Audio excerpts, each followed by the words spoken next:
Last year was not good for former Governor Andrew Cuomo, but the future is actually looking a little bit brighter because many of the legal investigations into his behavior are steadily dropping away on a number of different topics, including the claims of sexual harassment and sexual assault. So the top prosecutor in Albany County is not going to be pursuing a misdemeanor complaint against Cuomo. They apparently announced that they're dropping it, which had been filed back in October.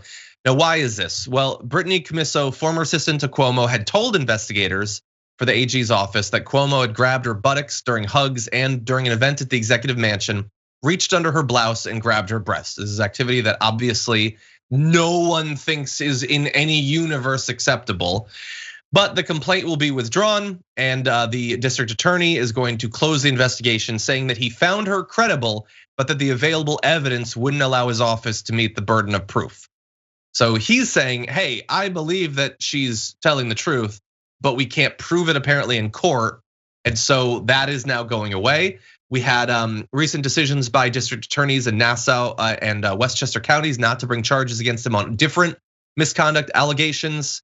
And so with this, virtually all of the avenues, at least currently being pursued for any sort of legal consequences for the sexual assault activity is basically evaporating day by day. Man, I'm mostly disappointed in myself that I didn't see this coming.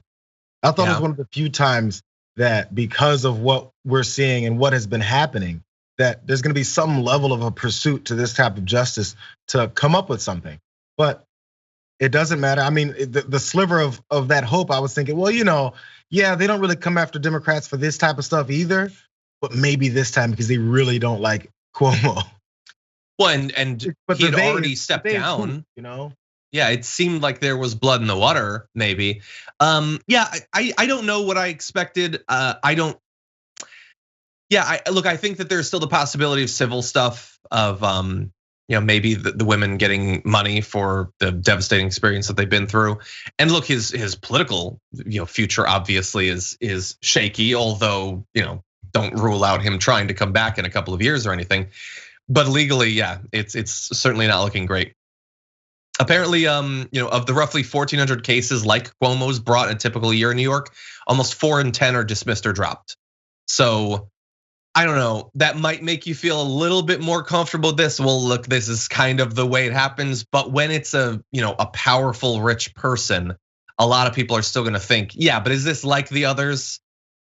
And there's just always gonna be that fear that power is being used behind the scenes. Can't prove anything like that necessarily, but yeah, it doesn't look good.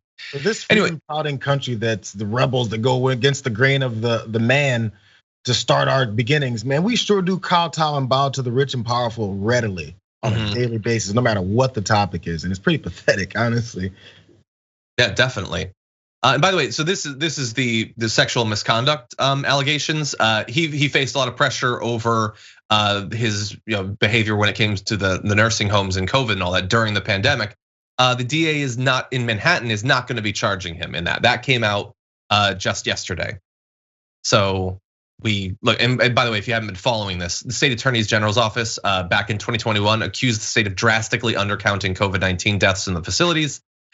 He obviously benefited in terms of public opinion by a false belief that fewer people had died than actually had, and he and his aides are implicated in that. But apparently, that's gonna go away too. Like, this is how justice works in America. He lost his job. Maybe that's the most we can hope for in the short term. That's what part they think. They said justice. I mean, he lost his job. That's the biggest thing. It's great, right? I mean, that's justice. And even that, we didn't have much reason to expect would actually happen, not in America. Anyway, we'll keep watching on this, but we just wanted to give you that quick update.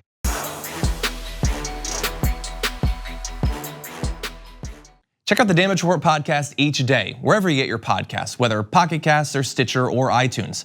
You can join me as I give you the news and stories you want, with a range of co-hosts and interview guests jumping in on the fun each day. Again, that's the Damage Report, wherever you get your podcasts. And if you get them at iTunes, don't forget to rate and review. Sometimes I'll read them live on the show.